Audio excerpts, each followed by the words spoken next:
अगर सिखाया है तो गोपियों ने सिखाया। बोलो राधे राधे। भगवान गीता जी में कहते हैं सर्वधर्माणि परित्यज्य मामेकम शरणं व्रज।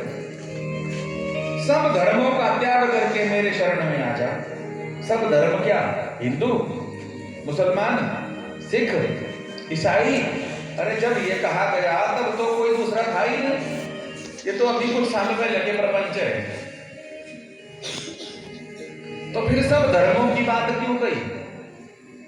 बोले सब धर्मों की बात कही, स्त्री धर्म, पुरुष धर्म, पुत्र धर्म, पिता धर्म, गुरु धर्म, ये सब धर्मों को निभाओ। जिस घर में हम जन्म लिए हुए हैं उस घर में ये सब निभाओ, पर इसी को निभाने में मत लगे रहो तो एक समय ऐसा आ जाए कि इन सब धर्मों का त्याग करके केवल एक धर्म क्या, भगवान की शरणागति। हम भगवान के हैं और भगवान भी हमारे। यही भाव है गोपी के इस प्रसंग में। गोपियां आ तो गई, पिछले जन्म में ऋषि मुनि थी त्रेता में, दंडकारण्य के ऋषि थे, यज्ञ अनुष्ठान कर रहे थे।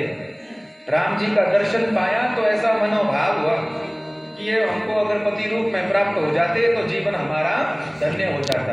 राम जी ने कहा अब हम एक व्रतधारी, एक पत्नी व्रतधारी हैं तो हम नियम का उल्लंघन नहीं कर पाएंगे, पर आप चिंता ना करो, आपका मनोभाव जो है तो हम जानते हैं और आपका मनोभाव शुद्ध है, पवित्र है।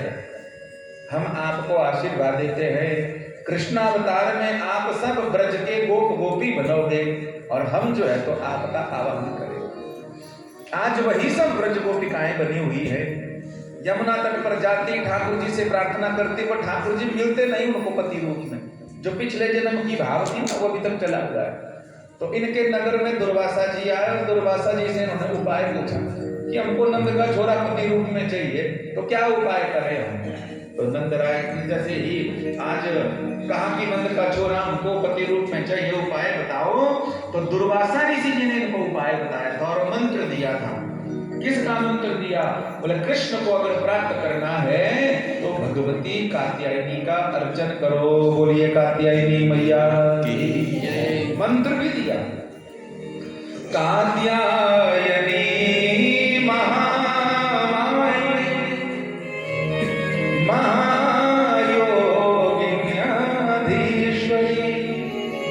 नंद गोपसुतं दे पति में गुरुते नमः। नंद का छोरा हमको उत्पत्ति रूप में प्राप्त हो, यह आशीर्वाद। ये मंत्र दिया और कहा बोले मिट्टी की प्रतिमा बनाना, यमुना के तट पर रोज पूजन अर्चन करना ब्रह्म मुहूर्त में, निसंदेह आपका मनोरथ पूर्ण होगा। गोपियां रोज करती थी वही, पर एक त्रुटि हो जाती है। स्नान तो करती ब्रह्म मुहूर्त में यमुना जी का और बढ़िया पूजन भी करती भगवती कात्यायनी का, और त्रुटि हो जाती। क्या त्रुटि हो जाती? बिना वस्त्र के स्नान करते। बोलो राधे राधे। तीर्थ में कभी भी बिना वस्त्र के स्नान, हाँ, पावन नियम। गोपियां प्रतिदिन स्नान करती थी, लेकिन कहीं ना कहीं त्रुटि हो जाती थी। तो वरुण देवता जी पहुंच गए भगवान के पास, बोले लाला कृपा करो, हाँ, ये रोज त्रुटि करके इनका साधन पूर्ण नहीं हो रहा है। आपकी प्राण प्रेसियां प्राण वल्लभा है, ये आप ही सब कुछ लेने के लिए, आपके लिए अवतार लिए हुई है, लेकिन आज इनका साधन परिपूर्ण। तो ठाकुर जी या गोपियों के बारे में नहीं बोल रहे हैं, उनके मन में खुद विकार है, इसलिए वो मन की बात बार कह रहे हैं। बोलो भक्त वत्सल भगवान। जो बैठकर प्रेम पूर्वक भगवान की कथा का श्रवण लाभ ले लेगा, उसके मन में भगवान के प्रति और गोपियों के प्रति कभी भी ऐसी दुर्भावना आ ही नहीं सकती। तो ठाकुर जी के पास पहुंची, वस्त्र चुराए, तो गोपियों ने साम दाम दंड भेद सब कुछ लगाया, लेकिन ठाकुर जी नहीं माने, वस्त्र नहीं दिए। आखिर में प्रेम है ना ठाकुर जी से, तो गोपियों ने आखिर में क्या कहा? बोले कोई बात नहीं लाला, हम तो तुझे चाहती हैं और जिससे हमारा प्रेम होता है हम चाहते हैं हम उसको सुख दें। अगर आपकी वजह से जिससे आप प्रेम करते हैं वो दुखी हो रहा है ना, तो फिर आप पाखंड कर रहे हो, आप आडंबर कर रहे हो, इस बात को लिख के ले लो। ये प्रेम है ही नहीं कभी। ये पाखंड है।